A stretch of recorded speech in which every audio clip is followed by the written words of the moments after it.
Good morning, everybody. Welcome to another episode of $1,000 Car Guy. It actually is July 4th, so if you celebrate, happy 4th of July. Happy Independence Day. And if you don't, happy Tuesday or Wednesday to the rest of the world.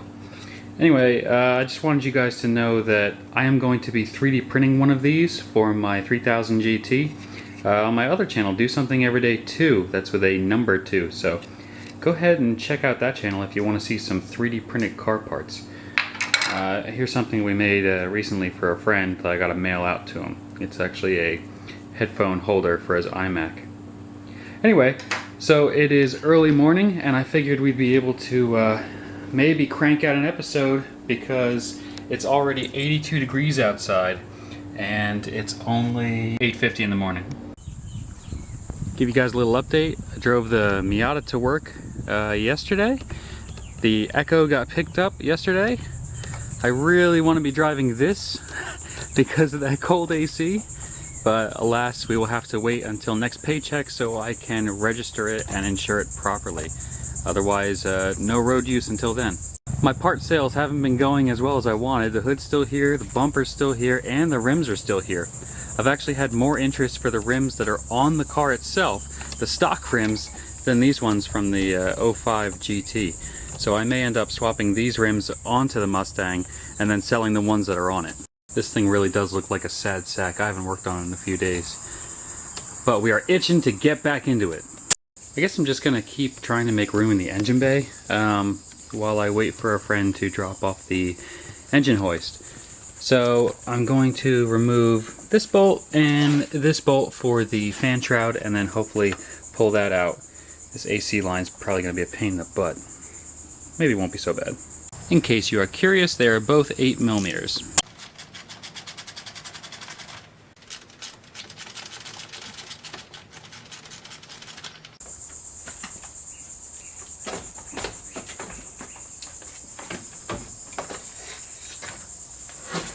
That was easy enough. I'm really running out of room in here to put stuff.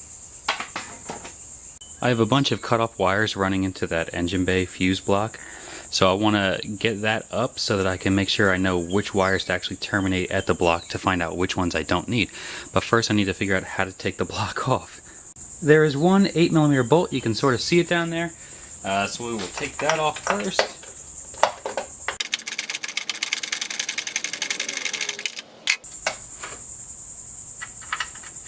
Try and put that somewhere we won't lose it, and then yeah, we're still stuck. Question is, where are we stuck? Oh, it's got little connector tabs, just like a big connector.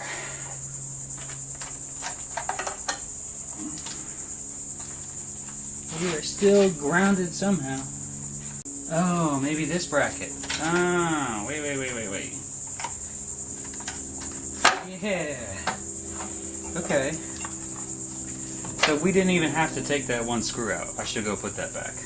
It looks like we're being held in again by some Ford Master Clips. Oh, I don't want this to hurt. Ow, hurt. Jeez. Really gotta stop doing that. Am I supposed to hear a rattling? So that loom goes way underneath, but it looks like it's probably just the starter wire. And some big grounds, I'm guessing. Alrighty, well, this is going to be one greasy tape job. Look at that, just from holding it. Yeah.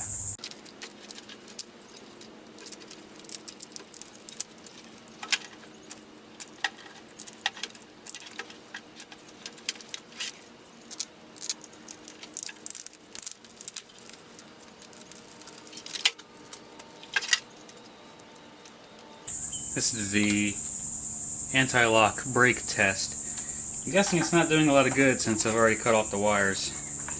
And now it looks like I've only got one ground going to it. So we would probably be fine in assuming that I can cut that off. And it's gone. This tape has just turned to absolute slime.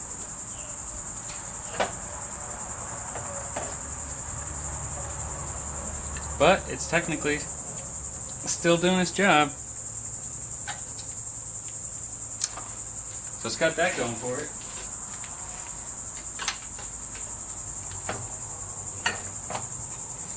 Okay, I think it's finally time to start cleaning up this extra loom. I'm really gonna have to clean my tools after today.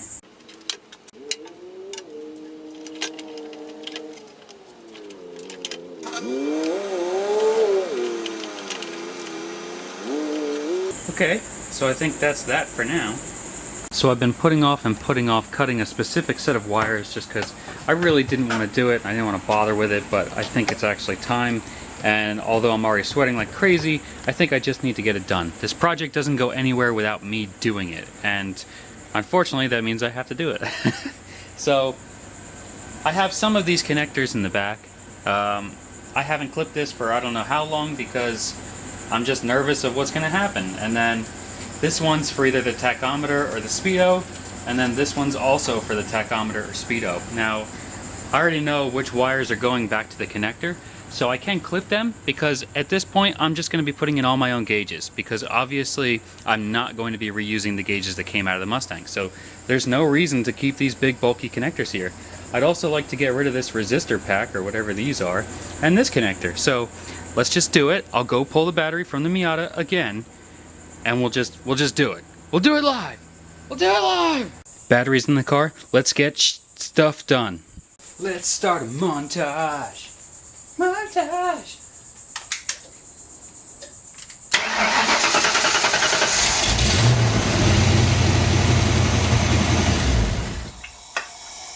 Let's do this. First up, I've got this silver wire and green wire. What do these do? Let's find out. They don't do nothing. Good. Let's strip them. Bam. Let's go for this black connector next. Let's take them all. Do all of them in one shot. I should probably unplug the battery when I'm doing that. Wow. I think that started up faster than it ever has. Alright, next we got this white connector. Trying to remember the lessons that I've learned so far, and that if anything goes into the same connector, it's bridging that connection, and don't necessarily cut it. I'm actually going to set these connectors over by the speedo gauge, just in case. Just in case. Okay, what do we got now? Very nice. I think it misses having its mass airflow sensor. Okay, great. What's next? We got this one, where there's only actually 4 wires going to it. Green, yellow, red, and white, small one with that fuse block on it. What do they do? Nothing. Good. Let's keep going.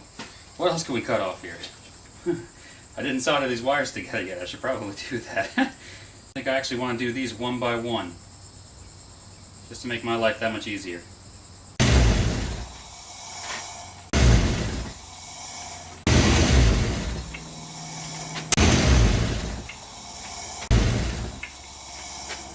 Last wire on that connector.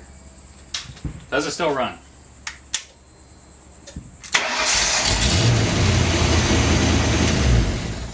Good. Awesome. Good progress, Andrew. Now, as far as this whole little resistor block goes, I've only got one more red wire that's connected. Awesome. Awesome, awesome. Totally awesome, like an awesome possum. Now, if I could only get rid of this stupid thing. I should really solder these together before I lose it. I'm not going to solder them just yet, but I am going to start tracing a lot of these wires and removing them from the harness completely. So on both sides of the connector, I'm actually going to get rid of it. So this blue wire, that's gone. Then I'm going to go out the other side of it and trace it wherever it goes, which is into the fuse block, which I'm going to cut right now. So, should be able to pull that back out and then trim that one off at the connector. Just like that. Let's just do that 10,000 more times. Should be a lot of little ones right now. Going, geez, who knows where.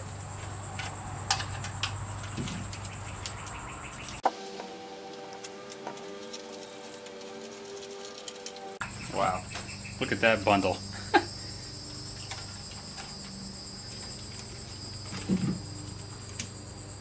That's a lot of information coming out of this one red and yellow striped wire.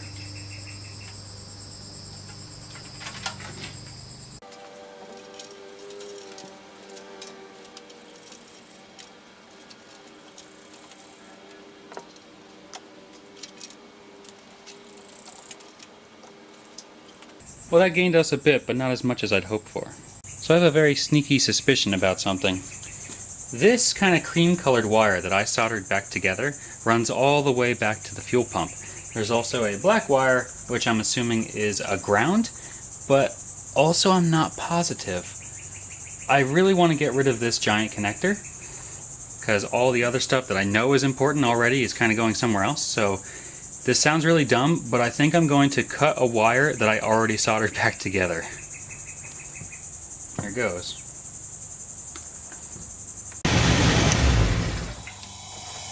Okay, that's funny. Now the black wire that's going back there, this sounds really dumb to cut. That's a big, hardy wire.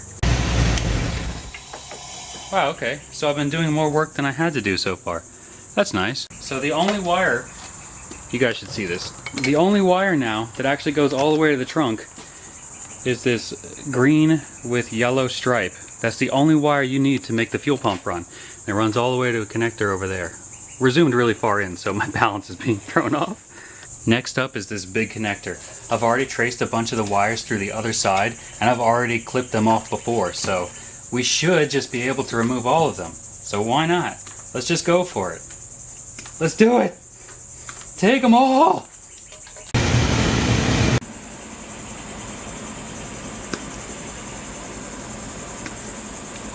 Alright. Okay, so the last thing I did today, before I have to go put the battery back in the Miata because obviously I have to drive it tomorrow, so the last thing I did today was shorten up some of the wires that I had, and when I do the tape, this is just temporary before I solder it, so I wrap the tape around and then I pull off about twice as much as I need and fold it in half. That way it gives me a nice little pull tab so I don't have to be searching for the crack to unravel this later, which I will definitely be doing. So I did it to that one, I did it to the neutral safety switch, and to this purple with orange striped wire. So let's run through it.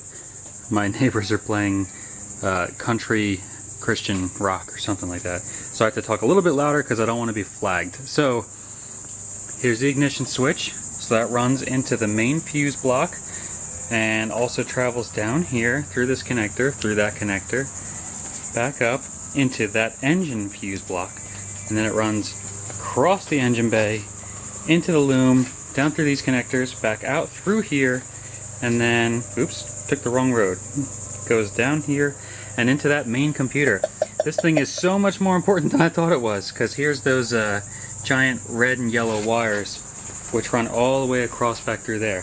So then it runs kind of back out of there and then back up into this loom and then into the ECU itself, which then, so for instance, here's my my fuel pump line and my neutral safety switch.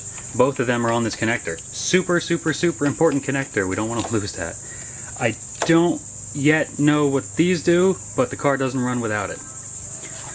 Anyway, definitely continue to trim the fat.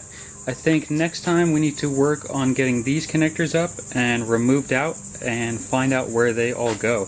And I honestly need to learn about the EGR system. I need to learn how I can disable all of this, or what's the easiest way to transfer it to the Miata. I honestly don't want to use it, and since I live in Florida, I don't legally have to have it, but it'd be nice to make the engine run as well as it can. Thank you so much for spending your 4th of July with me, $1,000 Car Guy, Andrew, and I can't wait to see you on the next episode. I'm gonna go take a shower. Have a good holiday. You guys say Colorado!